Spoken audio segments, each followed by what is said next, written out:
Militarily Speaking, episode 70, Wells Fargo Foundation. This episode, we talk with Bonnie Wallace, Senior Vice President, Head of Financial Health, Philanthropy, and Community Impact with the Wells Fargo Foundation.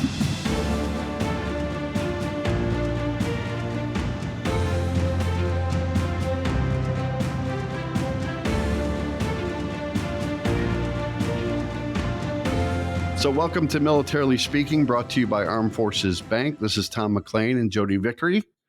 I'm the military retail exec for Armed Forces Bank, and Jodi is our Executive Vice President, Director of Consumer Banking. I like how you said that with force.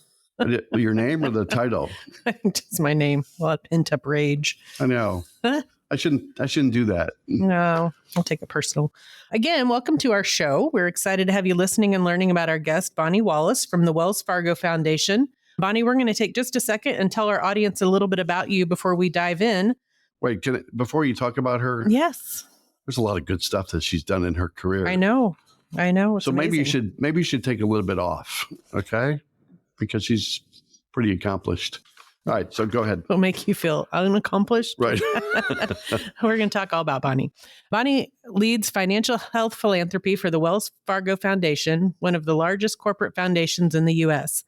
As a member of Wells Fargo's social impact and sustainability leadership team, she drives strategies across the business focused on fostering an inclusive economic future for all by supporting financial health, housing affordability, small business growth, and sustainability and environmental justice. With 28 years in financial services, Bonnie's background includes diversified experience in strategy development, business development, product development, marketing, sales, operations, management, process improvement, and training. Basically, Bonnie has done all of it. Previously, Wallace served as the channel manager in the Wells Fargo Foundation, focused on financial health philanthropy and the hands-on banking program, an award-winning program that provides free financial education, tools, and resources to children, teens, adults, seniors, military, and entrepreneurs throughout the company's national footprint. In this role, she worked to improve the financial capabilities of underserved and unbanked communities through strategic partnerships with nonprofit and government organizations. She's an active community leader based in Buffalo, New York, and currently serves on Jumpstart Education Committee and is a board member for the Asset Funders Network. She has her Bachelor of Science degree at State University of New York and a master's degree at Rochester Institute of Technology. I read all of it because it's all very impressive. I know. And I just want to say welcome, Bonnie. It's such an honor to have you on our show today to share with us about the Wells Fargo Foundation. And thank you for being with us. At the top of the podcast, we'd love to just give you a chance to tell us a little bit about the foundation at a big picture level. And then we'll jump into a lot of different questions that we've got for you. Thank you so much. It's such a pleasure to be with you today. And, I'll start by talking just a little bit about Wells Fargo. So since 1852, Wells Fargo and Company has dedicated itself to helping customers build businesses and manage money in really a very rapidly changing world.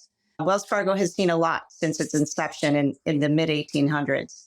Today, Wells Fargo is a leading financial services company with about $1.9 trillion in assets.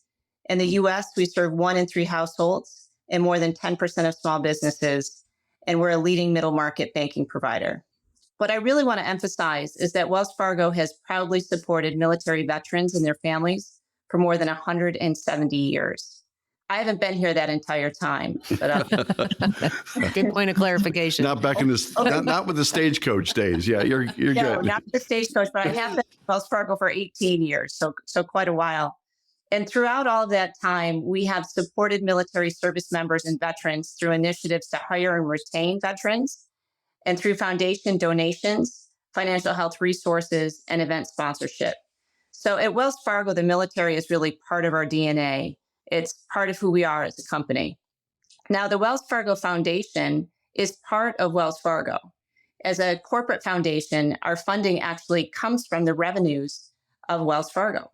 So we are we are completely tied to the success of the bank. So when we think about what we need to do in the community to serve the communities that we live in and are part of, we really try and leverage our own skills, experience, and resources and focus in areas where we think we can be most effective. At the Wells Fargo Foundation, we go well beyond writing checks. We're highly engaged in the work. So our areas of focus with the Wells Fargo Foundation include financial health, small business growth, housing access and affordability, and climate and sustainability. And again, these are all areas where we feel like we've got some unique attributes, resources, experience to bring to the efforts of the community to improve the communities that we're living in. Well said. I guess I'm going off topic, but I'm staying on script, Bonnie, but I'll go off topic. I met you years ago. You and I are active with the Association of Military Banks of America. At the workshop, I met you, saw you on a panel. I've been on a panel there, but you always have some great preparation, great content, great information that you share with the audience. And I know you've probably done other speaker engagements, other panels around the country. You just came back from a conference either yesterday or this morning, right? Yesterday, probably, right? And so you're used to being in that environment, and the great work that the Wells Fargo Foundation does for the military community. I think that's what we're going to try to bring to the occasion here and rise to the surface of how our audience and how companies can benefit from what you have to offer in the space of the military lifestyle too. And so why is it important for you to go on, if you will, a tour of the Bonnie Wallace show for the foundation?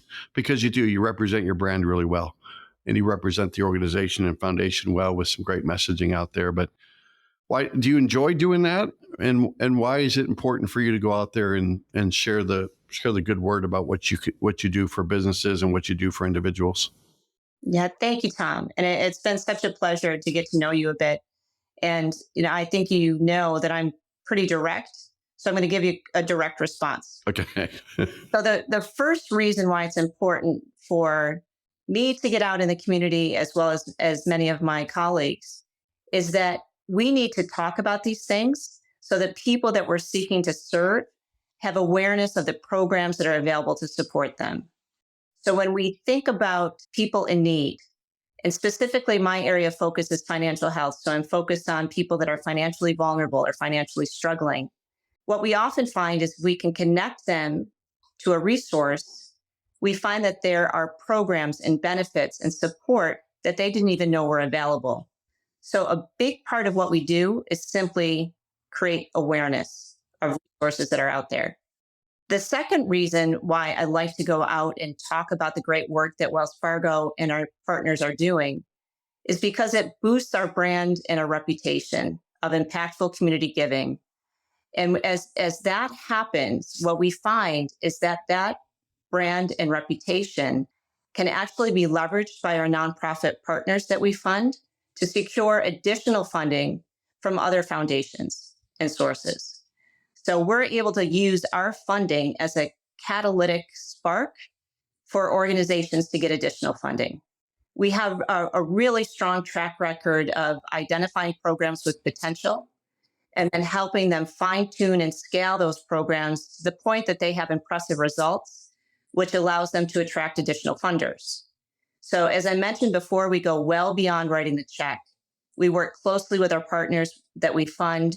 We leverage our resources and our network to help them really do the work that they're meant to do and have a transformative impact on people's lives.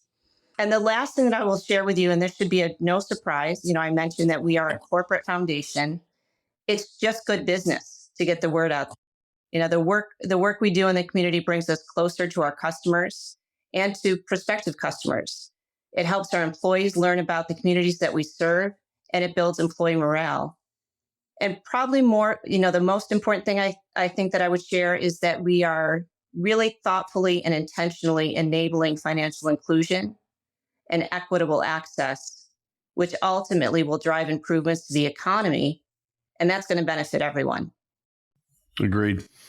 And I want to dig into those four focal areas that you talked about a little bit, Bonnie. You mentioned that the foundation focuses on affordable housing, small business, financial health, which you said is kind of your primary area of focus, and sustainability. Those all are of interest to us for different reasons.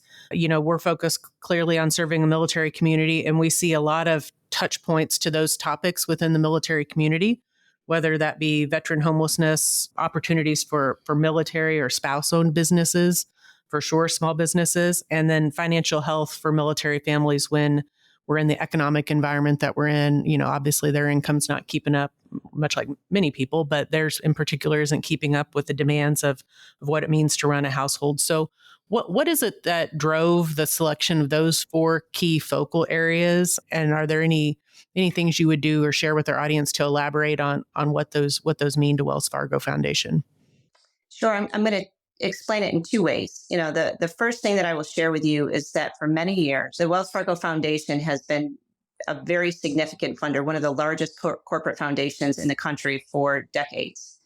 And for many years, our funding was very decentralized. So the local markets had their own budgets and they were able to fund whatever they deemed was most appropriate in their communities. And they were funding great programs with good results, but it was so different and scattered kind of across the US. It was hard for us to really understand the full impact of our contributions. So one of the driving factors in trying to narrow the number of things that we fund, the types of things that we fund, is simply to have greater impact. So kind of centralizing our resources against some of the country's biggest challenges and problems. The other big consideration was, where do we think that we have the most to offer? So going beyond the check, where do we have expertise that we can lend? Where can we leverage our employees? Where can we kind of drive outcomes that are needed by the communities we live in and serve? And that's how we arrived at those four priorities. So for example, housing access and affordability. Wells Fargo has been one of the primary mortgage lenders and servicers for many, many years. We recognize how important housing is and that it's more than just housing, it's a home. And so when you look at the stats that we have right now, this is more important than ever, I think. Every single city, you can talk to any mayor and ask them what the biggest challenge they have in that city. And it's likely that they will say housing, access to affordable housing. The problem is large. We are doing all that we can. And I would say that we all need to figure out a way to work together to solve this problem across public, private, nonprofit, across jurisdictions, to figure out how we can get more housing and how we can get some of these costs down to enable access. In a similar way, small business growth, we have a substantial business focused on small businesses. But when we look at where the capital goes, and when we think about things like financial inclusion and access, we see that there are underserved populations, very often populations of color, where they do not have the same equitable access to capital for their small businesses. So the work that we do in the small business area is really looking at populations that have been historically marginalized, that have less access to capital and support, and trying to provide those resources as well as technical assistance to help them take their small business and grow it so that it not only grows for them, so they can become an employer and benefit the community that they're living in. And we do that for veterans as well. We mentioned financial health, and I think that's the core focus of a bank. And if you look at any of the banks, they all have this focus within their foundation. And the last one is around sustainability. And I think that's another problem we're all trying to address and solve. And that, again, aligns very much with what we're doing on the business side as well. Bonnie, if you actually had to define financial health, I think it's just, it feels a little bit ubiquitous. It feels a little bit like it's sort of arbitrary when you say that too, just in general. But is there a place that we can all land that says, I am in good financial health? We talk about financial readiness. We talk about DoD readiness in military terms. But financial health, is that a different definition for everybody? And how do you know from a Wells Fargo perspective if you are doing good work when it comes to achieving financial health goals for people? And that's a little off the cuff, Bonnie, but I'm just thinking, what is financial health? How is that sustained, and how is that utopian realized? All right, I'm going to try not to geek out too much on this. I love this. Do it. And I also want to tell you that, I'm impressed, Tom, with the question, because it shows a lot of insight. So I'll start by saying this. Over the years, if you've paid any attention to this space, you've heard financial education, financial literacy, financial capability, financial empowerment, financial wellness, financial health. Like, what are these people talking about? Just financial, ... Fill in the blank. Blah. Yeah. I'm going to combine a couple of them. I'm going to say like financial health and financial wellness, I would put in the same category. Financial education and financial literacy, I'm going to put those in the same category. So financial education and financial literacy are really speaking to the knowledge. Do you understand the basics of personal finance? Do you understand the topics, right? And we like to say education without access or income or resources is not very useful. We can't teach someone not to be poor, right? You need more than education. So that the field has kind of moved away from the terminology of education and literacy because it really is focused on that knowledge piece. And it kind of perpetuates this kind of outdated idea that if someone just understood, they'd be in different circumstances. If they just had the knowledge on how this all works, they could move themselves out of poverty. And we know that that's not the case.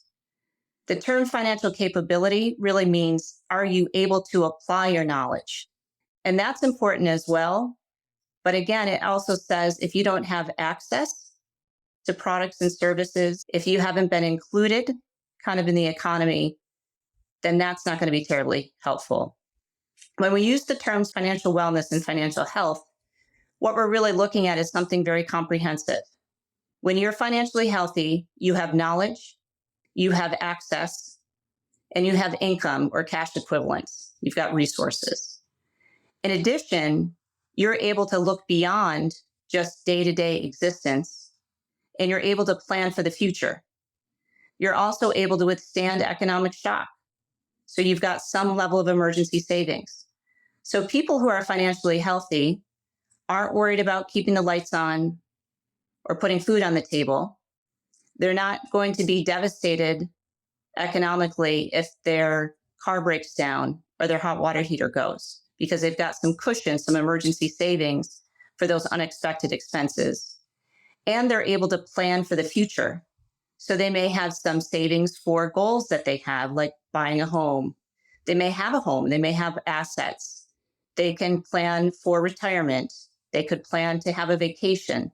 So you asked a really astute question, which is financial health the same for everyone? And I would tell you the answer is no. Your definition of financial health, what it means to be financially healthy for you, may be different than it is for me because we have different goals. So I may consider myself very financially healthy and comfortable because I can do all the things I just talked about. But my goal may simply be to leave a legacy for my children, right? Where someone else's goal might be, I want to travel the world. So financial health doesn't necessarily mean you're wealthy. It means you have managed your financial situation in a way that you are secure, that you're empowered, and you have a level of financial freedom that allows you to make choices. It's really about freedom of choice. I would say that she was just reading that, right, and scripting it, but she gets it. She does. Yeah. I'm worried, Bonnie, that I'm going to have to hear him talk all week about your compliments of his question. I know. Yeah, so when her next question, just make sure you demoralize her. Yeah, no. What a terrible question. And prop me up like she did. So I will. Let's go into Bonnie, the foundation has awarded, and correct me if I'm wrong about this number, but it's $64 million. That's with an M. Yes. To military nonprofit organizations focused primarily on career transition and financial health.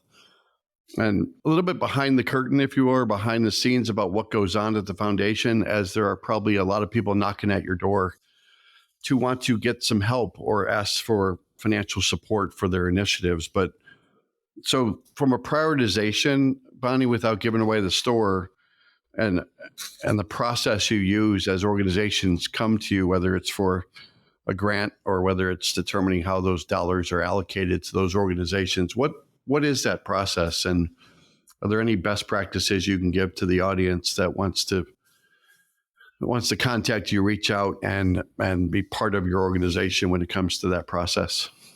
Yeah, again, I apologize, but it is another great question. See, Jodi? Yeah, it's a great question. And I will tell you, we're very transparent with organizations and we are very clear about what we're looking for, and it's not insignificant. And the first thing I want to share is that $64 million number, right, is really impressive. It even impresses me each time I hear it. Right. And I just want to give some context for it. That's actually over the past 5 years. It's been 64 million in grants to nonprofit organizations that serve military members or veterans. And again, the focus, as you mentioned, Tom, is really on housing, career transition, financial health, and small business. But this idea of like how, I know there's people out there, right, listening to this podcast, they're like, how do we get a piece of that? 64 million, how do we get a piece? So we talked about the focus areas, and I will tell you that most foundations have some focus or they set priorities. And so if you've got a nonprofit that you're looking to fund, try and find a foundation that aligns with your priorities. That's the first thing I'll tell you. So there are nonprofits that come to us looking for assistance. They may have incredible programs doing wonderful work, but if they don't align with our priorities, we don't fund it.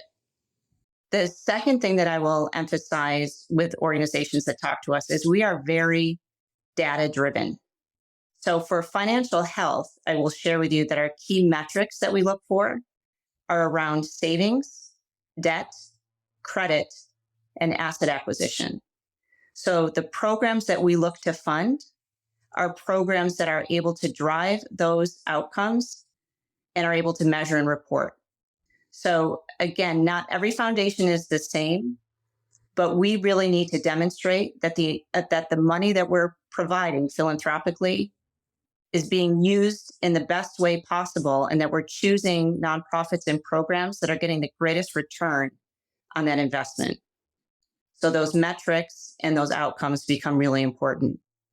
We also look for programs and organizations that have proven track records.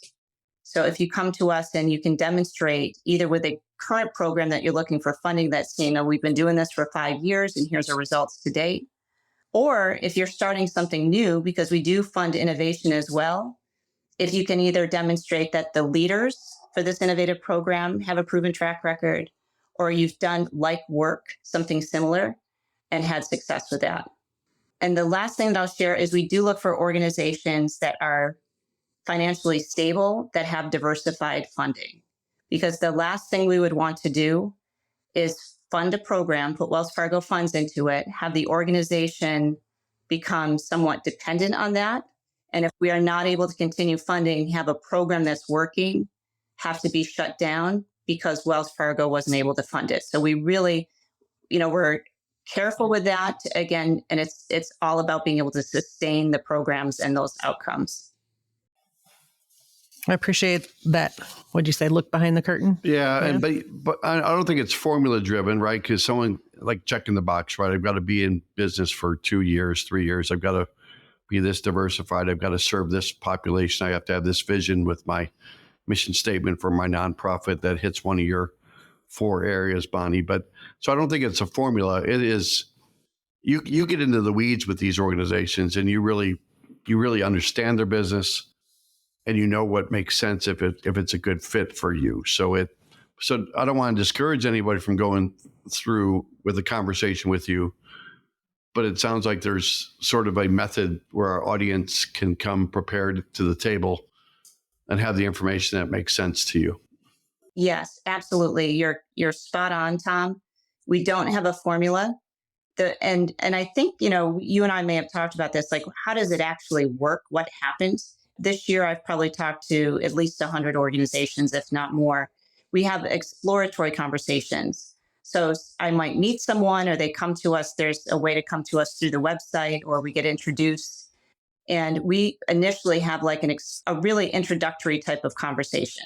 Tell us what you do. We're going to tell you what we do and how things work, and give you some examples of other organizations that we fund that might have similar missions. And it's more of a getting to know you kind of conversation.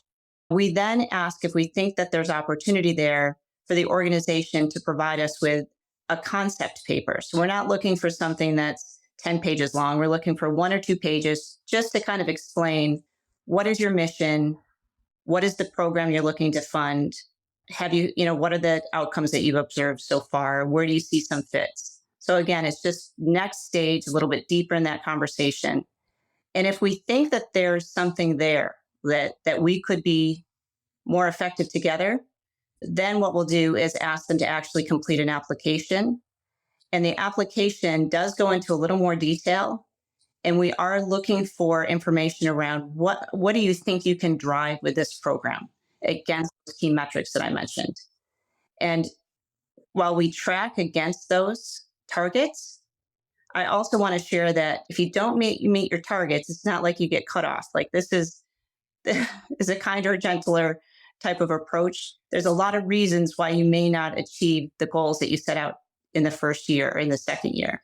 So part of the reason we get so engaged in the work that we do with these nonprofit partners is because we want to understand what their challenges are, what their opportunities are. And that helps us make sure that we're providing them with the support that they need to be successful. I also think if you're going to take time and invest in a nonprofit, they should take time and invest in putting together the most sound application that gives you eyes and an understanding of what it looks like 3, 5, 10 years from now. It's just like, Jodi, when I interview someone, the first question I ask is, what do you know about Armed Forces Bank? Because if you don't invest the time or energy into something, then why should we reciprocate? And interview over. Sometimes they are 38-second interviews. Yeah. So that's the beauty of that. But yeah. So thank you for the great answer, Bonnie. But now that Jodi's going to ask you the next question, I'm sure it's going to be pretty average. Well, I did have an observation before I asked my average question. Yes. So, I mean, what you're describing, whether it's Wells Fargo Foundation being asked to contribute and invest in it, I mean, that's what any small business should be prepared to put on the table. Yeah. If they're asking for money from a nonprofit or a for-profit investment body, if you will. And so I think you're just asking for, a well thought out plan, honestly, and ways to measure against that plan. So yeah, I think companies that are ripe for investment would probably have that stuff in hand, would be my guess. Hey everyone, we've got something special for our military listeners today. Absolutely. If you're in the market for a new home, you've got to check out Armed Forces Bank's VA loans. They're designed specifically for you with competitive rates, no PMI, and no down payment required. And as an approved VA lender with VA certified underwriters, all decisioning is done in-house, which creates a more streamlined experience for veterans. At Armed Forces Bank, about 75% of our team is affiliated with the military, so we know what it's like to serve. We've been supporting military families for over 100 years, so we've got your back every step of the way. Whether you're active duty, a veteran, or a reservist, we are here to make your home buying process smooth and stress-free. And with our mortgage service guarantee, we'll close your loan on time or pay you $1,000. So if you're ready to move into your dream home, head over to afbank.com or visit a branch near you. Armed Forces Bank, serving those who serve. Equal housing lender, member FDIC, subject to credit approval. VA funding fee may apply. VA loan qualification guidelines apply. Third-party closing costs apply. Owner-occupied property only.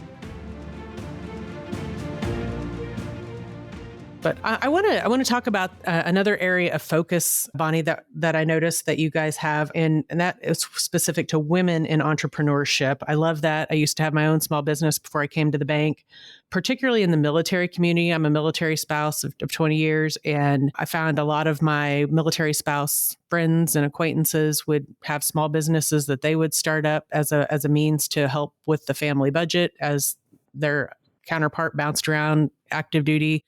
It was transferable employment, I guess you could say. It could go from portable skills, portable skills, portable employment. It could bounce from duty station to duty station. So I was really intrigued by this whole concept of focusing on women in entrepreneurship.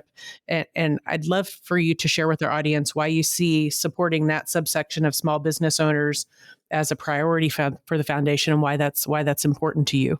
Thank you, Jodi. I'm learning more and more as I'm stepping into this space. So I don't have a military background. And as I learn what the challenges are, you can't help but be kind of stopped in your tracks. So I understand that it's not uncommon to experience difficulties when it comes to finding and retaining employment due to the frequent relocation.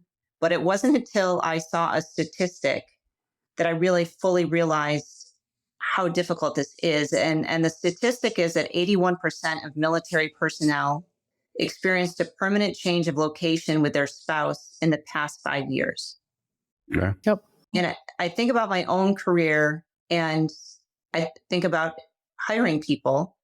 And if I see frequent moves, I always kind of question, do I want to hire someone who's going to be gone in 18 months? And it's just a reality of the situation. So that statistic kind of stopped me in my tracks. Now, the second piece of that, and you'll see that we really focus on women entrepreneurs, is that the majority of the military spouses are female. And so when you think that you've got to layer on top of it some of the other gender disparities in employment and education that we are seeking to address in the civilian population, it just shows the level of, kind of exacerbation of the issue for military spouses. So we are just generally speaking really supportive of women business leaders. And we recently released a report, and I can provide you with this link, Tom and Jodi, later if you'd like, but it's called the Wells Fargo Impact of Women-Owned Business Report. And in that report, it shows that women own 14 million businesses. So this isn't specific to military and veterans, just generally 14 million businesses, which represents 39.1% of all businesses. Wow. And these women-owned businesses employ 12.2 million workers and generate 2.7 trillion in revenue. So, these are really impressive numbers, but we also recognize that it could be even greater, and the impact could be even greater if the gaps between diverse women and white women-owned businesses, as well as between women and men, if those gaps were closed. So there's a projection that women-owned businesses have the potential of generating billions, if not trillions, of additional revenue. So in addition to this report, in 2021, we established an initiative to support the development and growth of women-owned businesses called Connect to More. And that Connect to More initiative provides access, expertise, and specialized resources. And as part of this program, we work with the NASDAQ Entrepreneurial Center to provide women entrepreneurs with complementary support through the Milestone Circles program. So I'm giving a lot of names here. So this is Connect to More, and it's with the NASDAQ Entrepreneurial Center, and the program is called Milestone Circles. So this really helps participants in the program get hands-on help on setting up and reaching their business goals through a network of peer mentors and industry experts. So it's bringing them together in a community. And this is something we see work really effectively with military spouses and veterans, is this kind of community approach where they're learning from one another, as well as getting some guided help from industry experts as well. So there's this, I would encourage people, if you have an interest, to check this out. Again, it's called Connect More. We also have a long-standing history of sponsorship and collaboration with women-focused organizations, including the National Association of Women Business Owners, Women's Business Enterprise National Council, and the Association of Women's Business Centers. So we've been really working hard in this space. And again, it's focused on women because we see that great opportunity there, and kind of reflecting on my earlier comments, not only is it good for these women, it's good for our overall economy.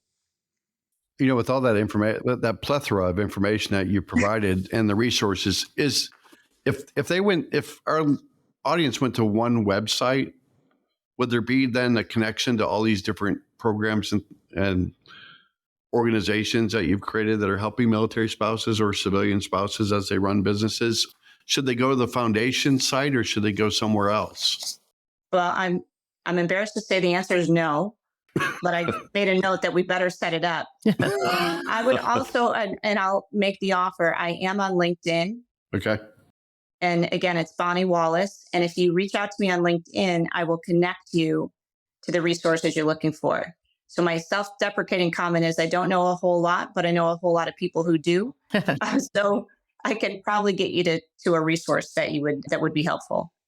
Bonnie's on LinkedIn, and her cell number is 555. Right, and she lives there. And she lives in, I'm surprised you haven't researched that already. Yeah. Let's shift gears a little bit, Bonnie, and talk about VetSense. Mm-hmm. Are you familiar with that? Yeah, I get really excited about it, Tom. So kind of contain yourself, Bonnie. Yeah. So We're waiting for you to pop out another awesome question. It's not going to be a question. I'm just going to have Bonnie talk about VetSense. Yes. Yeah. Go for it, Bonnie.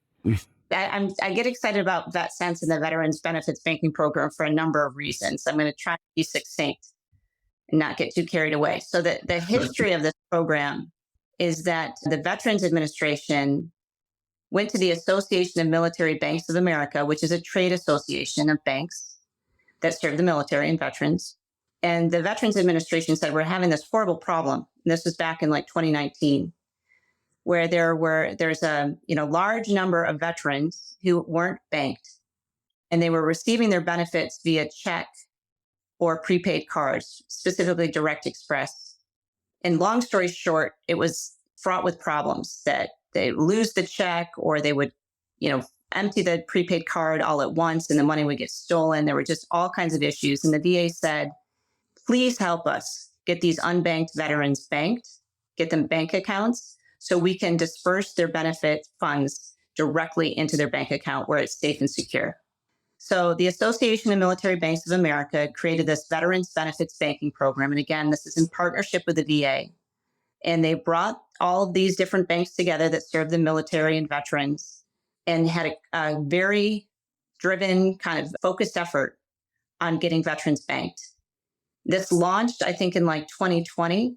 And in the less than 5 years, they have opened, I think it's close to 300,000 bank accounts for veterans. And Bonnie, I think there's over 100 financial institutions that are in the program too, right? For BBBT. That's right. Yeah.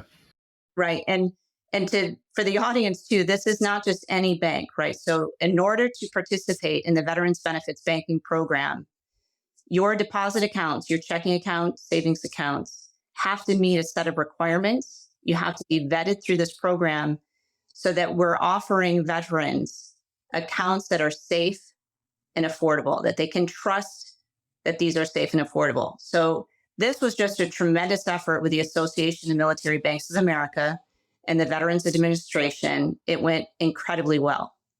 But then what happened is the veterans said, this is great, happy to have a bank account, but could someone please teach me how to use it?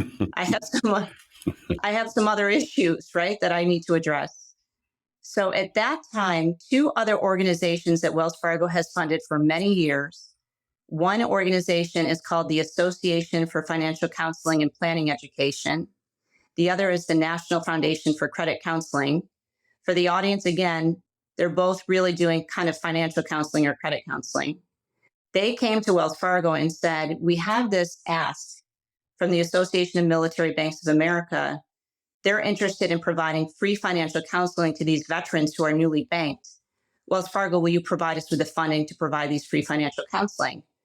And we know these organizations well. We know they do great work, and we are very committed to veterans. And we said, yes, let's give it a shot. I'm going to tell you, absolutely floored by the results that we saw.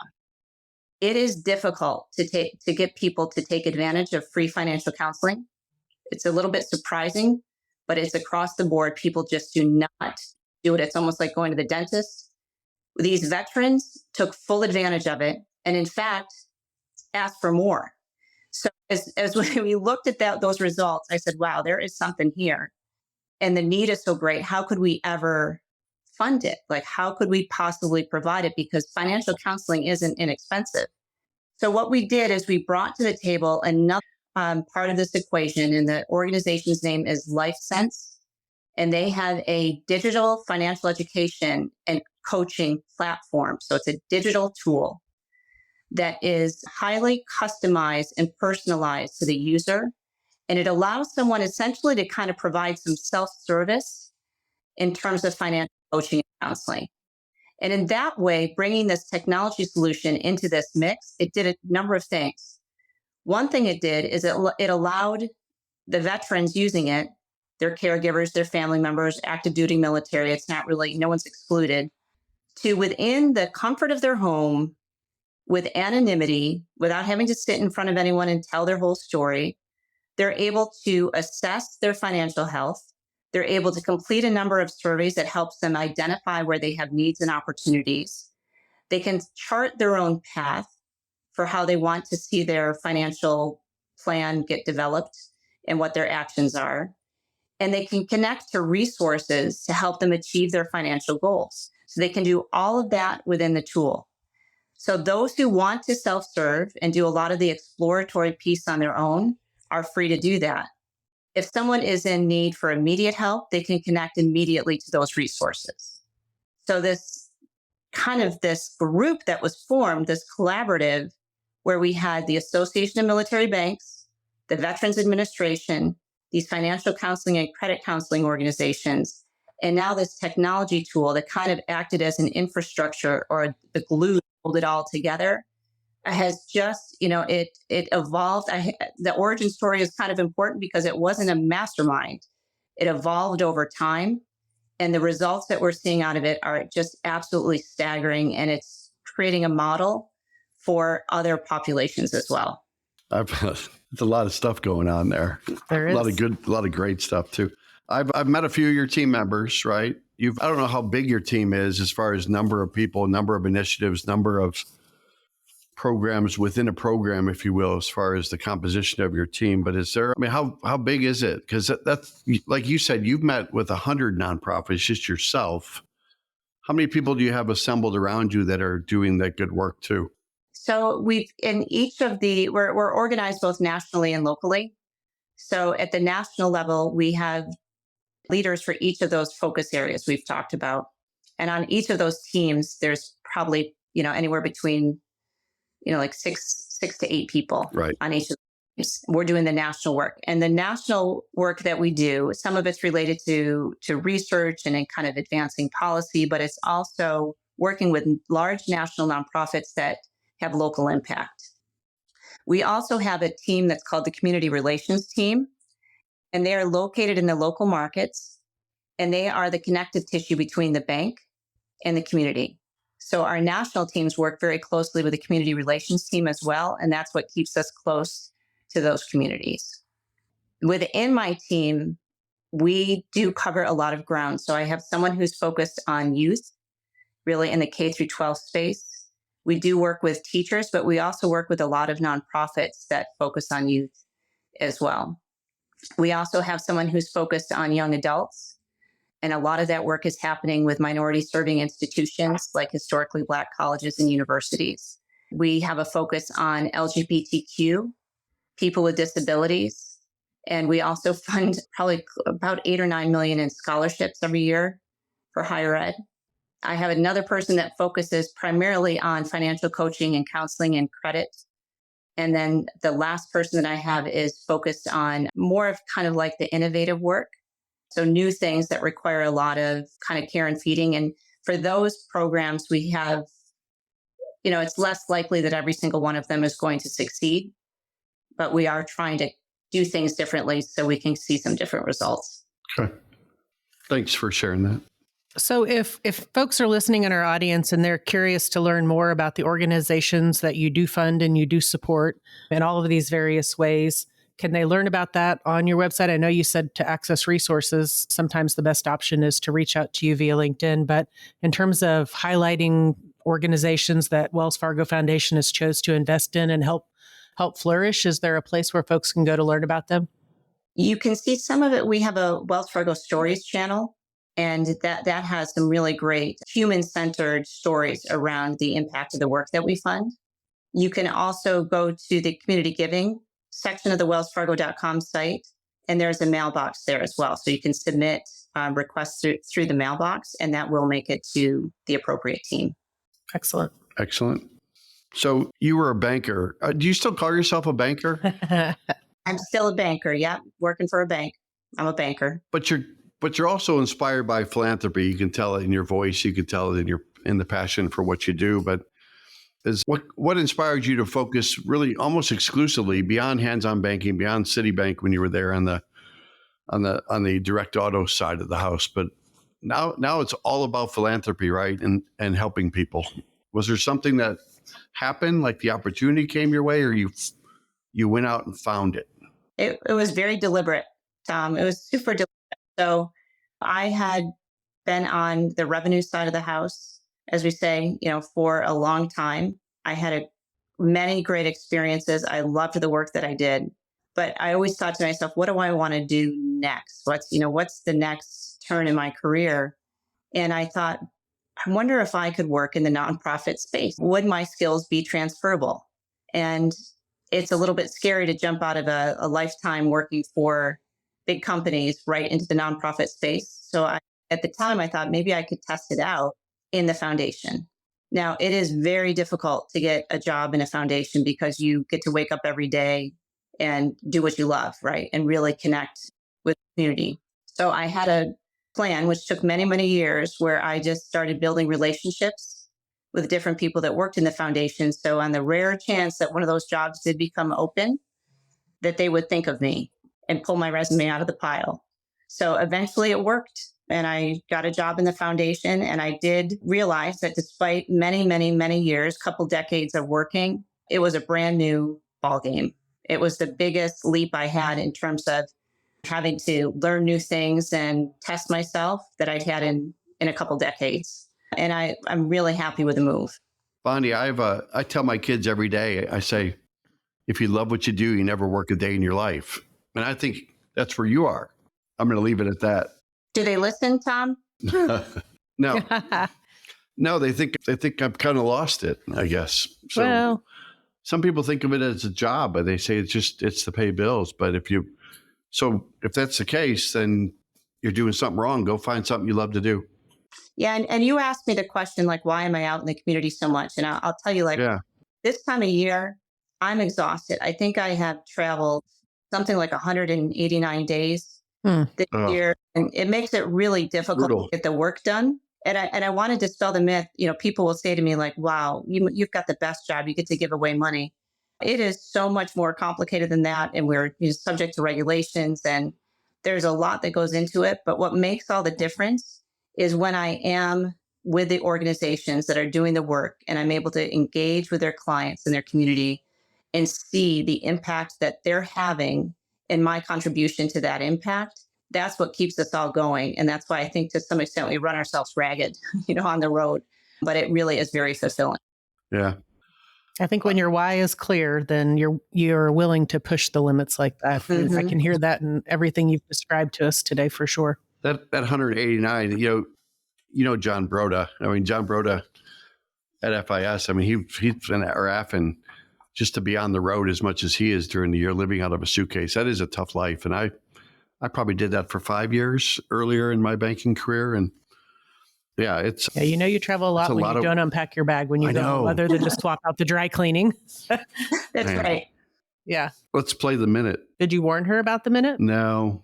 So, Bonnie, I know you do all your research before you get engaged in something like this with Tom McLean or Jodi Vickery, but we play a little game called the Military Minute. Just a little trivia question, okay? So no pressure.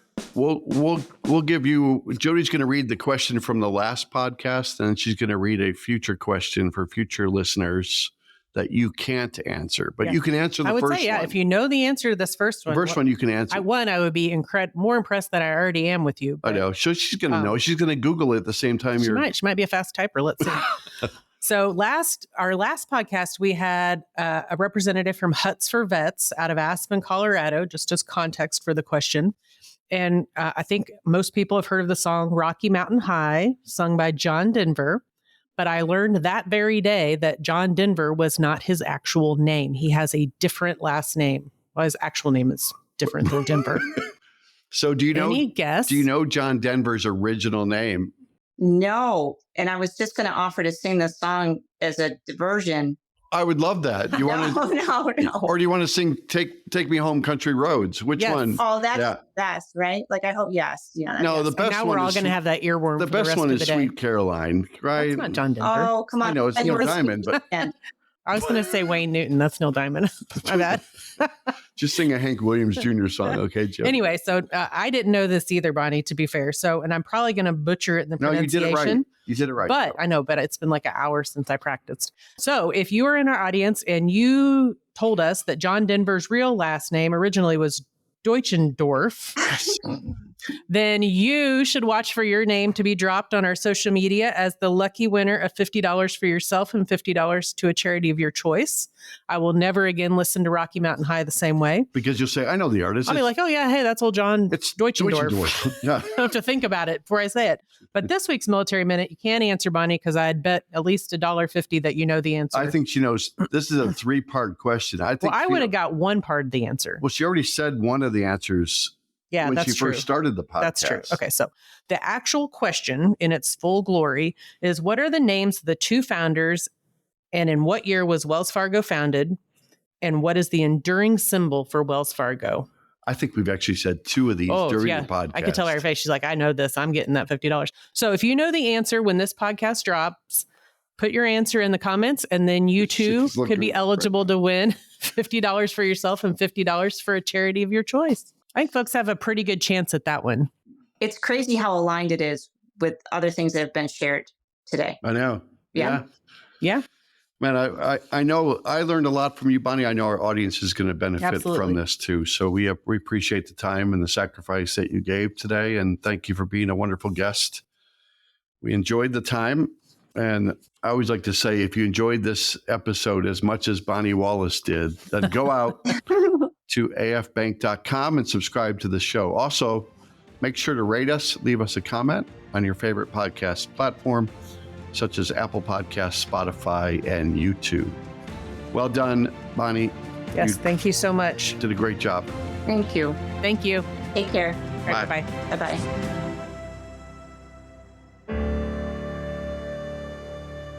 Copyright Armed Forces Bank, member FDIC, equal housing lender. All non-Armed Forces Bank owned apps, websites, company names, and product names are trademarks or registered trademarks of their respective owners. Their mention does not imply any affiliation with or endorsement by Armed Forces Bank of them or their products and services. They are merely used as examples of the many available apps, companies, and websites that offer similar services. Before using any app or website, you should carefully review the terms of use, data collection, and privacy policy. Apps may have an initial cost or in-application purchase features. This information is general in nature and is not intended to be legal, tax, or financial advice. Although Armed Forces Bank believes this information to be accurate, it cannot ensure that it could change. Statements or opinions of individuals referenced herein are their own, not Armed Forces Bank. Consult an appropriate professional concerning your specific situation and respective governing bodies for applicable laws, such as irs.gov for current tax law. Armed Forces Bank, the Armed Forces Bank logo, and the Militarily Speaking logo are registered trademarks of Armed Forces Bank.